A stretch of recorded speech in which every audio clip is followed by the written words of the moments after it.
In 1989, the residents of Canada's Miramichi became the target of a vengeful killer. He was out to hurt a lot of people in this area. He was almost like the boogeyman. It was like we were chasing a ghost. It was like he could see us somehow and we couldn't see him. He struck with brutal ferocity. They find one body, and then they find another body, and then they look around and they see, there's blood everywhere. But what was the root of his inner fury? I felt he was capable of anything. He just exuded evil. And was he born to kill? This person would have to be an animal, a person without any conscience.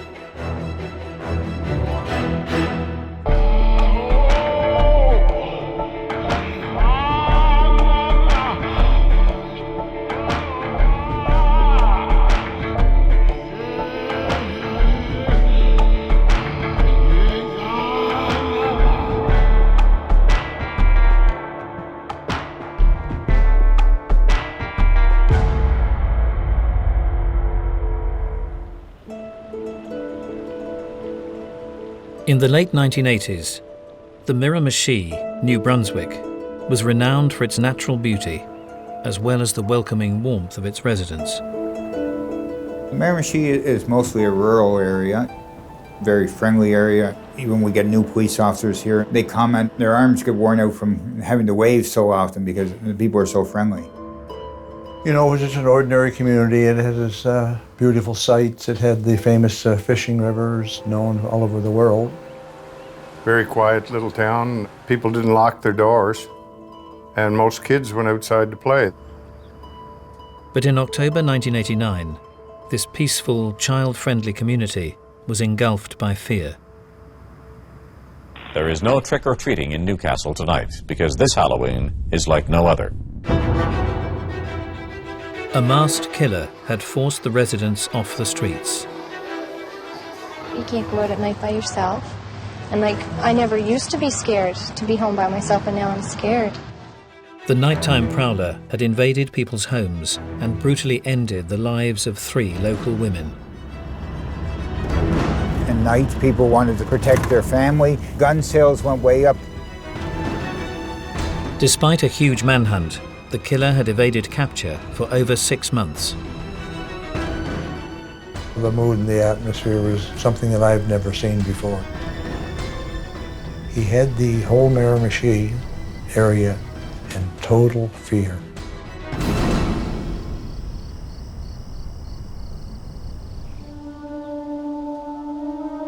With seemingly no end to the bloodshed, petrified locals in Chatham Head would turn to the church and the comforting words of Father James Smith.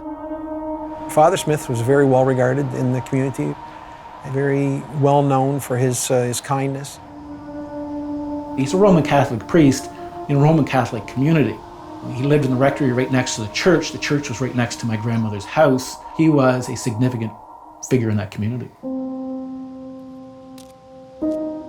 However, concerns would be raised one November night when the local priest failed to show up for a prayer meeting. The parishioners went over to the rectory to see where he was. And they looked in the windows to see if they could see anything. They saw his body on the floor, saw scenes of a struggle, and lots of violence in the house.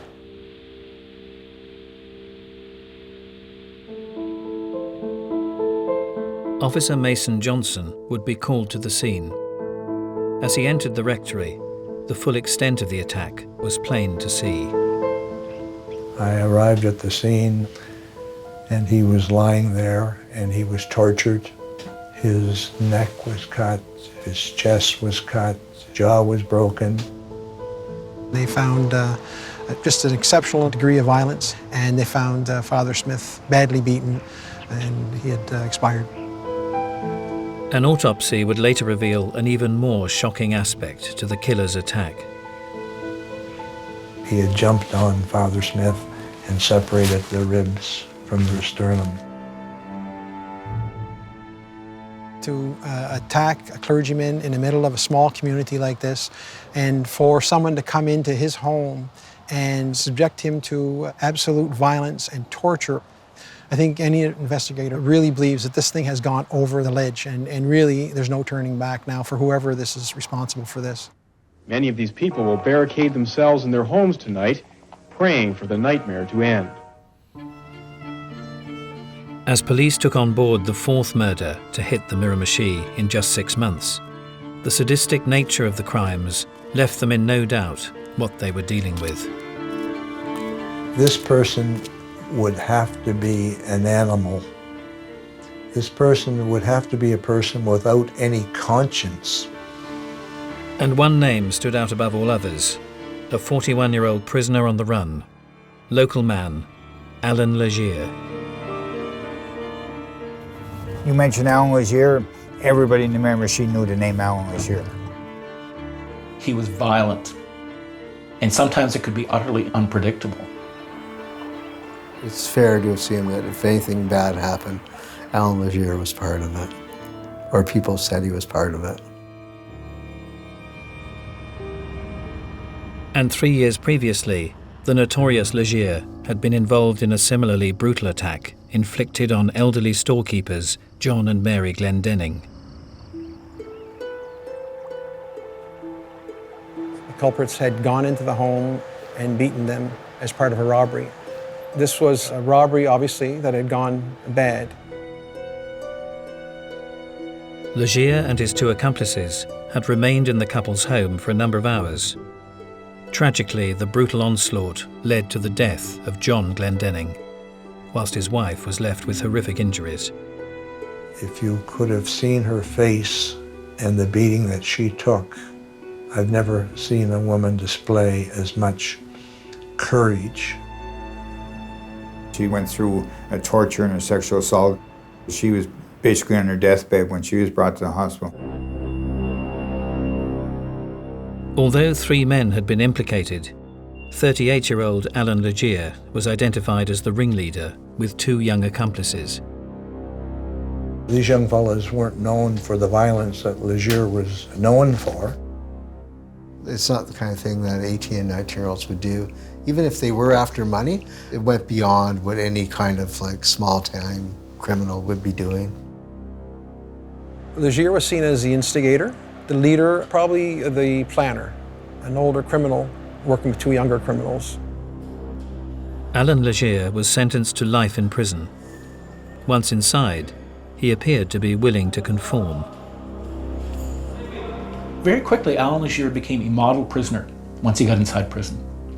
No muss, no fuss, no trouble. But despite his placid demeanour, Allan Legere was not intending to spend the rest of his days behind bars. He observed the place, but most of all, what he did was build a rapport with the guards. He was seeding the ground. He was looking for an opportunity where he could try to make a dash for it. In May 1989, Legere put his master plan into action. He took urine and he lay down and he put the urine in his left ear, and his ear would get infected. So he eventually had to see a specialist. Now, to see a specialist, he knows he has to leave the institution. Prison guards would accompany the notorious killer to a hospital in Moncton. He had it all planned. He had the antenna from his television snapped off, hidden inside a cavity in his body. He had a makeshift key. He had a jacket that he was carrying to hide where his handcuffs were. He was able to loosen his feet shackles and his handcuffs, but they did look like they were still on. When Legere arrived at the hospital, he created an opportunity to separate himself from the accompanying guards. He says, I've got to use the bathroom. He could convince them to let their guard down so that they would give him just that inch of leeway. Of course, when they get in the washroom, it was only 10 seconds to take his handcuffs off. Having freed himself, Legere then extracted the television antennae from his body.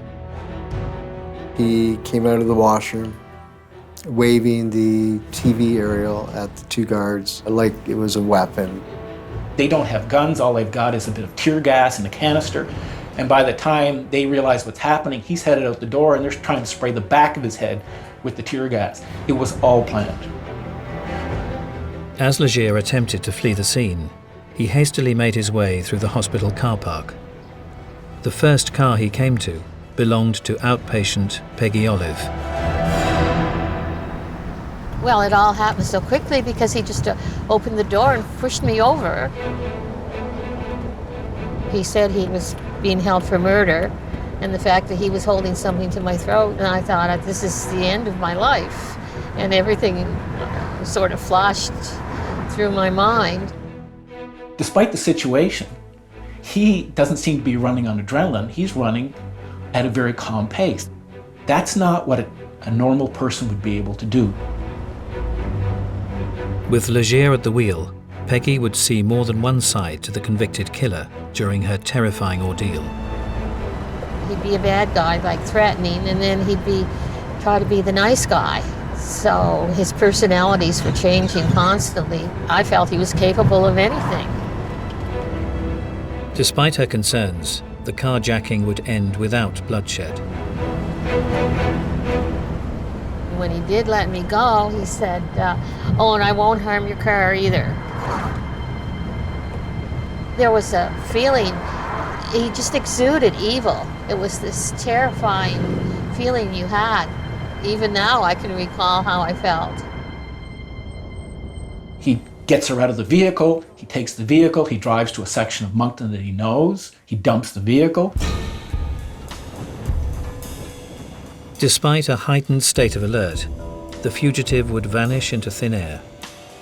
As the manhunt continued, many, including Miramichi police officer Bob Bruce, were convinced he would not return to his homeland. We felt that he was so well known in this area that it would be almost like, why come back to someplace where I'm going to be arrested right away? The assumption was, what do small town hoods do when they escape from prison? They disappear. Little did we know that wasn't what was going to happen.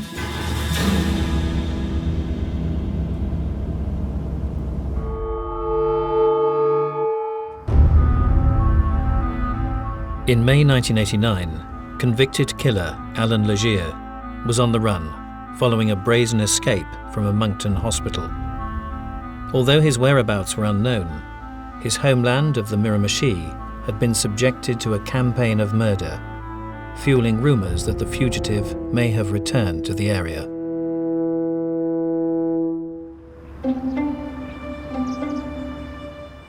"41 years previously, in 1948, Allan Legere had been born in Chatham Head, a troubled neighbourhood on the banks of the Miramichi River. You didn't bike through there or walk through there, and it was a rough area to go to. It was poor. There were homes there where it would have been very difficult to find enough to eat. It wasn't unusual for people to struggle to get enough to just keep their house warm in the winter. As a single mother, Louise Legere rented out rooms in the family house to make ends meet. One of her lodgers would father her fourth child, Allan, before skipping town. He grew up without any kind of father influence or father figure to look up to. Allan's relationship with his mother was difficult. She was someone who wasn't terribly selective with her partners, and she would bring them into the home. And the walls probably weren't terribly well insulated. You'd be fully aware of the fact that she'd brought somebody into the house. I don't think that Legere was a big fan of what his mother was doing. It was not something that he was proud of. Adolescent boys need to see their mothers as asexual. It is very, very difficult for an adolescent boy to see their mother having sex, even with their father. But when an adolescent boy sees his mother in a very sexual way, it's enormously destabilizing in their psychosexual development. As Allan Legere progressed through his early childhood, signs of inappropriate behaviour would start to surface. He had to share a bedroom with his sister. And one of his, I think, strongest influences in his early life was watching his sister dress and undress. He had these sexual urges from an early age and used to watch her undress.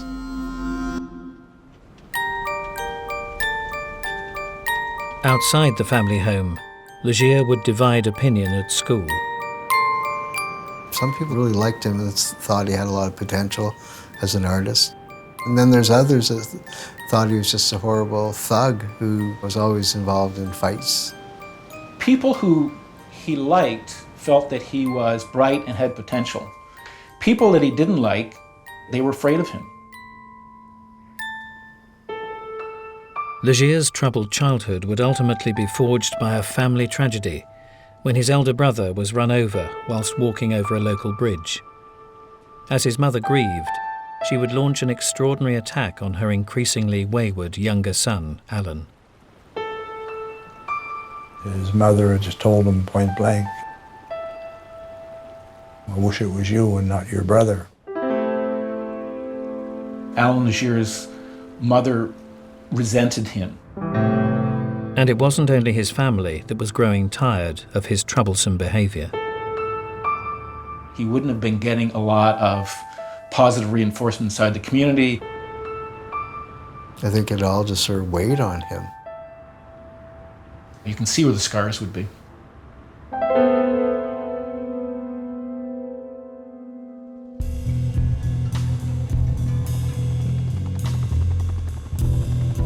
"32 years later, in 1989, Allan Legere was a convicted killer on the run, having escaped custody during a hospital visit in Moncton. As he continued to evade capture, fears were growing that the fugitive may return home to the Miramichi, intent on revenge. Many community people thought that Legere had a need to get back and pay people back for his conviction, feeling that he wasn't treated properly. And they said, "We want you to get your family and put them somewhere." But they wouldn't leave home. They said, "No, if you're staying here, we're staying." Despite concerns, 3 weeks would pass without incident. But then Officer Mole was called to a house fire in the community of Chatham. So in 1989, this vacant lot, on the left-hand side, there would be a small grocery store, and on the second floor would have been Annie Flam's residence. Annie had run the local store for a number of years. Annie Flam was well known in the community. Sort of local kids would go there and buy candy at the store. She was sort of everybody's grandmother. The popular 75-year-old was known to be close to her sister-in-law, Nina, who lived in the adjoining house. Annie Flam and Nina were just pillars of the community. Everybody loved them. The house fire was devastating, but despite the ferocity of the flames, Nina Flam had managed to survive. The entire house had been destroyed by fire, and it was really a miracle that Nina herself had escaped the fire. However, a majority of her body, she was covered in 2nd and 3rd degree burns. Despite her injuries, Nina was able to reveal to police that the fire was not accidental. They knew from talking briefly with Nina Flam that they had a very serious assault that had taken place. A masked intruder had initially demanded money, but had then subjected the elderly women to a prolonged attack before setting the building ablaze. Nina Flam, he had tied her to the bed, strangled her. She had feigned death. So he left her for dead, and she was able to get her restraints off her feet. Her bed was totally engulfed at that point, and the room was in flames. As investigators headed to the burnt-out first floor, they feared the worst for Nina's sister-in-law, Annie Flam. Her remains were found in her bed with the covers tucked in. Didn't look as if she had gotten into bed voluntarily, rolled over, like normally it would do, you go to bed. She had been tucked in by someone. She had been brutally assaulted before the fire. The subsequent autopsy revealed that she had been beaten, her jaw was broken. The 75-year-old had also been sexually assaulted before her death. She'd expired on her own vomit because of the trauma of the injury. She did not die from smoke inhalation, it was actually the assault. For no rhyme nor reason, we could figure out why anybody would go in. We could figure out maybe in to rob them, but not to commit the violence against them that was so apparent. He's targeting elderly victims because they're weak and they have very little ability to resist. That shows just how weak and inadequate he feels internally. The profile of the elderly victims and signs of theft at the scene bore the hallmarks of the Glendenning murder, committed by Allan Legere 3 years previously. We knew that he had escaped, but we had no evidence to say that he had actually come back to our area. However, investigators would be forced to reevaluate when victim Nina Flam recalled a particular detail from her terrifying ordeal. Her attacker had worn a chain around his midriff. A belly chain or a waist chain is it's consistent with a prisoner. In the back of, I think, all of our minds, Legere was the prime suspect. But without a single sighting, authorities had little to go on. As they desperately searched for leads, they were unaware that the bloodshed in the Miramichi had only just begun.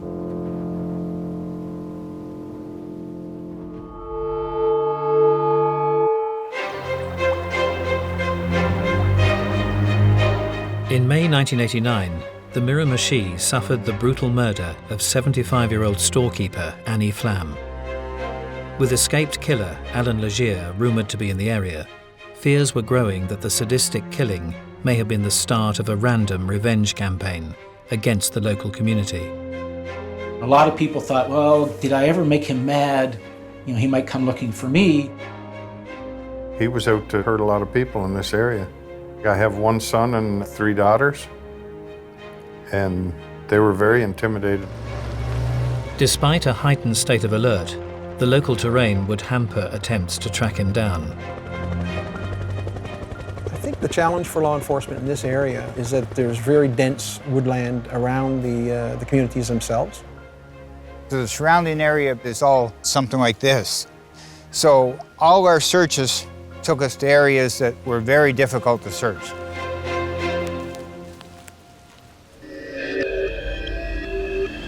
Although there were still no sightings of Legere, many believed the convicted killer was stalking the neighbourhood under the cover of darkness. Part of the community sense of what Legere was that he was almost like the boogeyman.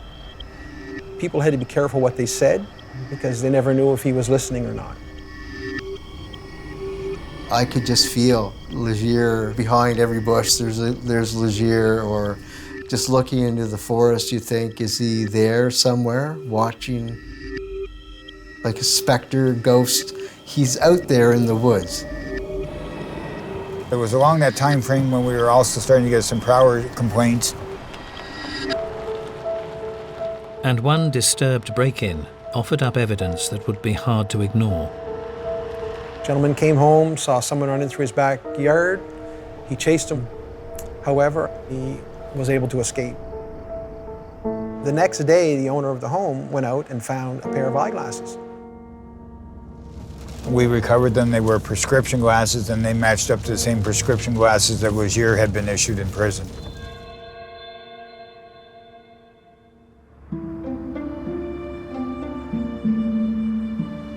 Decades earlier, Allan Legere had been renowned as a wayward teenager in the Miramichi area.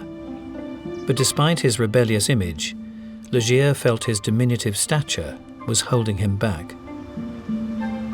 He was small and he was skinny, and in a neighborhood like that one, if you were a bit lippy and talked too much, somebody would give you a slap upside the head.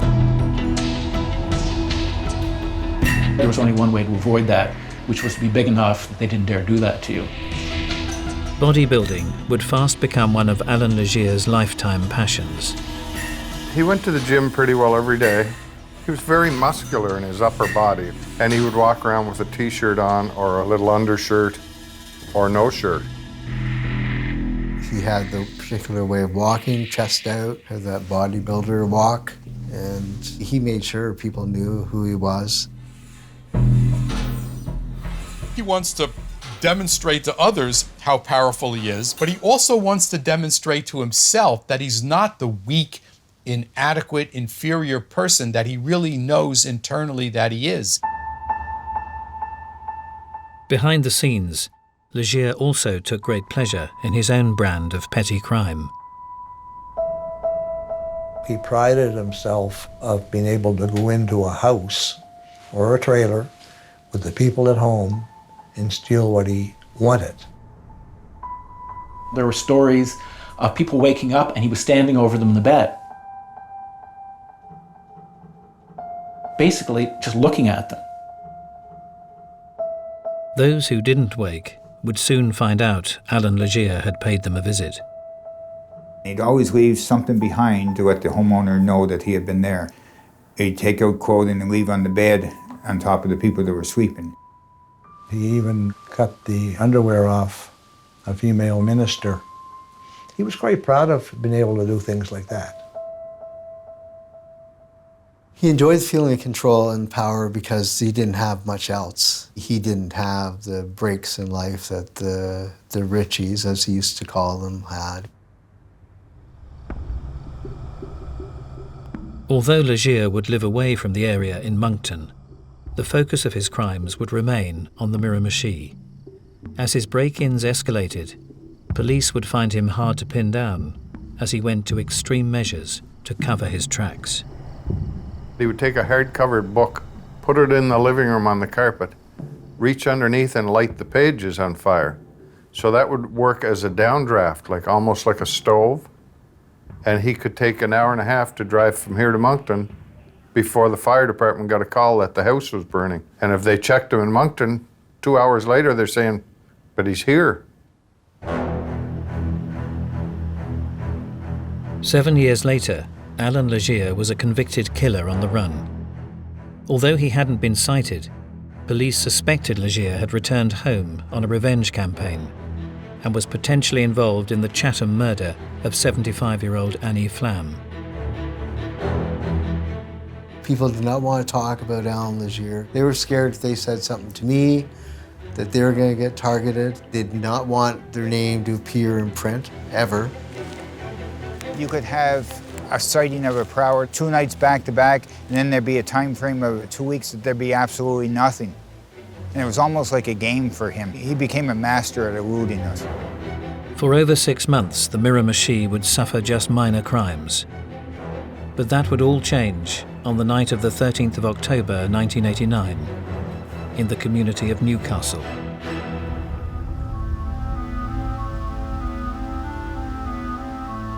Someone was walking by and saw flames coming from the home of Linda and Donnie. Linda, 41, and Donna, 45, were both popular members of their close-knit community. The Donnie sisters were an unmarried pair of sisters that lived in the former town of Newcastle. Having investigated the arson attack and brutal murder carried out at the Flam residence, Officer Mole would try to remain objective as he approached the scene. They notified us that they had had a fire, that there had been casualties. You didn't want to jump straight to the fact that this is another homicide case tied to the one in Chatham. However, when the investigator entered the building, the horrific scene that lay before him left little doubt that the twisted killer had struck again. I went inside. Just the degree of violence throughout the house was just incredible. And they find one body, and then they find another body, and then they look around and they see, there's blood everywhere. The fire, police say, was deliberately set to hide evidence of a grisly double murder.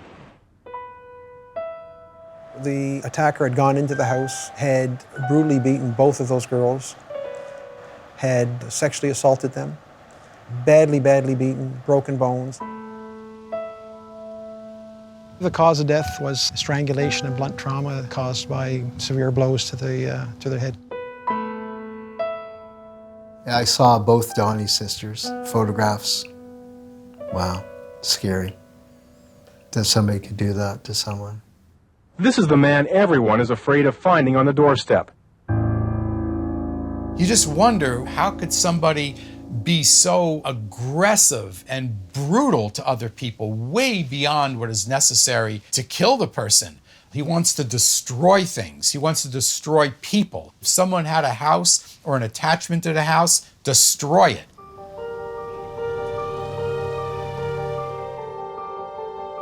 The DNA analysis identified Allan Legere, that it was his genetic material that was left at both of those crime scenes. And with no specific vendettas against the victims, it appeared that anyone in the Miramichi was a potential target. It was that moment with that report, I think, that we began the descent into what would be full-scale panic. Allan Legere is to be considered one of the most dangerous and wanted criminals in Canada. Everyone knew that Allan Legere was out hunting after dark. They were scared of prowlers, so your normal streetlights, which are pretty well on every second corner, people were actually hiring streetlights in front of their home, behind their home, so that their home would be totally illuminated in the darkness. The lights got nicknamed Legere lights after Allan Legere. I used to put sticks in my windows, so you had to break glass to get in my house. A couple of times police officers showed up on my lawn with dogs, and they said the dog trailed them right to my back door. A massive manhunt would focus its search at night, but Legere's knowledge of the area made him an elusive adversary. These wooded areas were sort of like Allan Legere's playground. He was very familiar with them. This is the areas where he grew up in. We would come to a fence like this where we would have to climb over it. He always seemed to know where the holes were in the fence line so he could go through it. On a rare occasion, when Officer Bruce came close to capturing the fugitive, he discovered they were dealing with an armed assailant. It was one of the darkest nights I can ever remember working. It was pitch black, and we were actually at a run down these tracks. We must have got fairly close because we heard a gunshot and at the same time saw a muzzle flash. And we immediately dove off this track bed into the ditches on both sides of it to avoid being shot at. After the first shot was fired, it was just duck and continue running. The second one was duck and don't get back up because we could not see anything to hit, to even shoot at. It was like we were chasing a ghost. It was like he could see us somehow and we couldn't see him. As the killer disappeared into the night, many felt he was in complete control. I think there was a sense in the community that Allan Legere was rubbing his hands in glee, that he had us where he wanted us. As the search continued, those who had lived alongside Legere in his adult years would recall more than one side to the former Miramichi resident. He had a personality that seemed to draw people in. I've talked to many, many people over the years that met him and say, my God, was he ever nice. He helped with the dishes, and he was just the nicest guy in the world. He was a little bit dangerous, a little bit exciting. He married, he had kids. It looked like he was going to somehow find his way into sort of at least the lower middle class. And yet he couldn't seem to hold that together. He wanted to be perceived as someone strong and powerful and competent.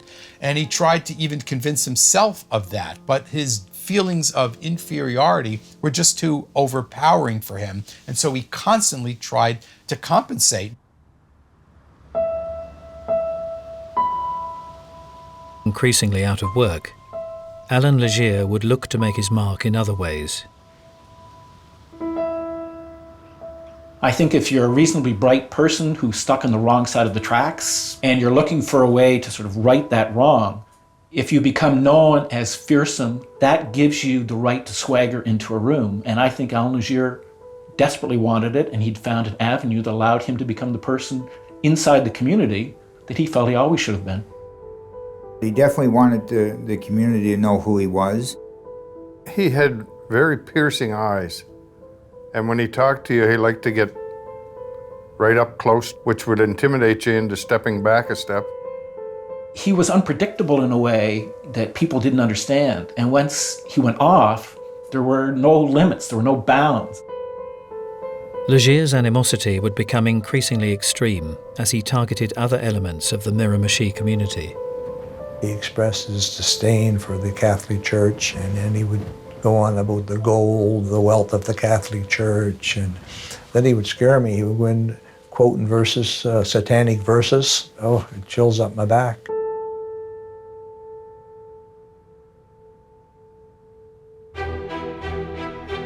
Three years later, in December 1989, Father James Smith would become the fourth victim of a sadistic killing spree. Having linked Legere to 3 of the murders, police were convinced the fugitive had perpetrated the latest crime. We were sure at this particular point that when the priest was killed, there was no doubt that Allan Legere was responsible. It just seemed like this was the ultimate crime to really punish the community for whatever reason. After the killing of Father Smith, there was a recognition that we were the hunting ground, that he was hunting us. And as before, Allan Legere had disappeared without trace and was free to kill again.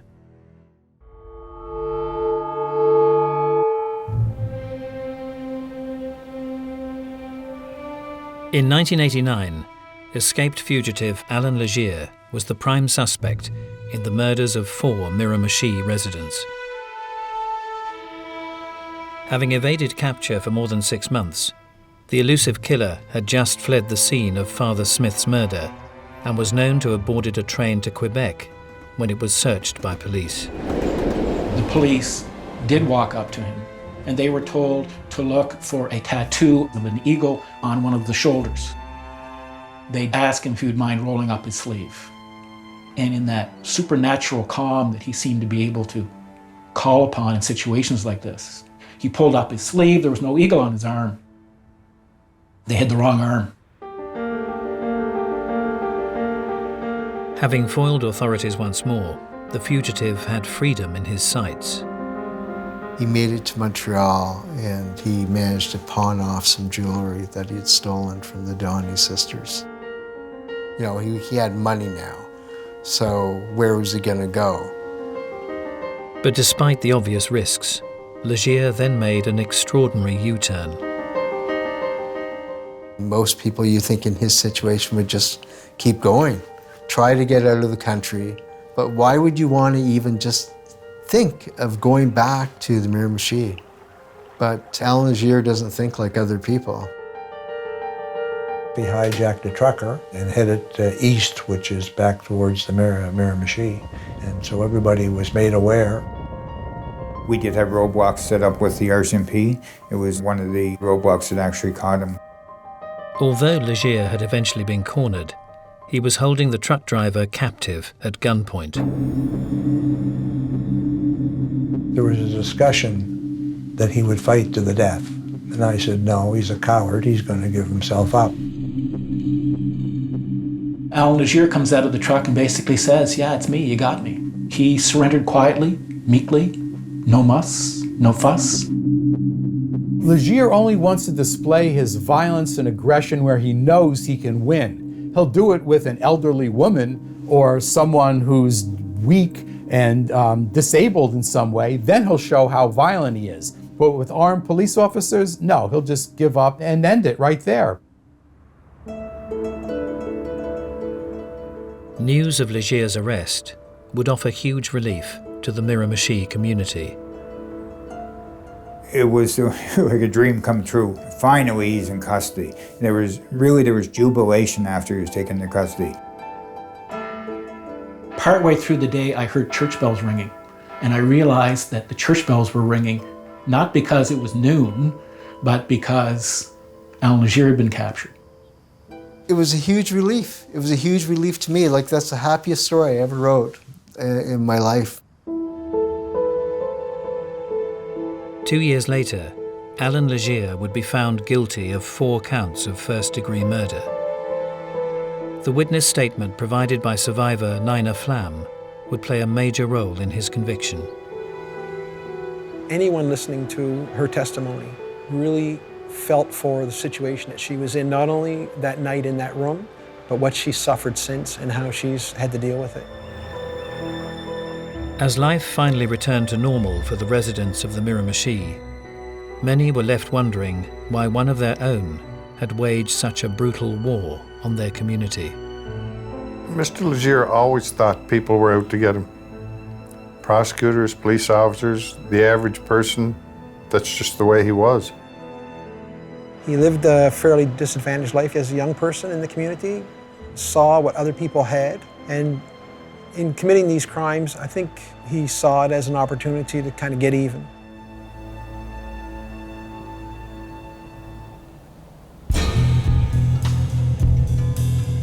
But was it just Allan Legere's challenged upbringing that sparked his murderous campaign? Or was he born to kill? Allan Legere was born a psychopath. I think it's a mental disorder he was born with, and he doesn't have any conscience. Now, if we do something wrong, we've got a conscience.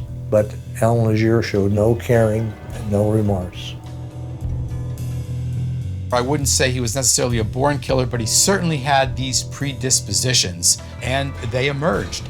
And he just felt so weak inside that he just was living his whole life to compensate for it and to let people think that he was something other than what he really is. Lots of people grow up with hard knocks in their lives, and people go through horrible things when they're young, but they don't go out and kill people. So he had to have it in him from birth to kill, because how else would you explain it?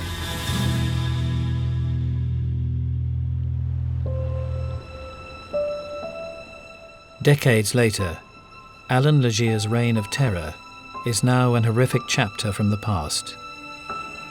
But the community of the Miramichi is yet to erase this brutal killer from its memory.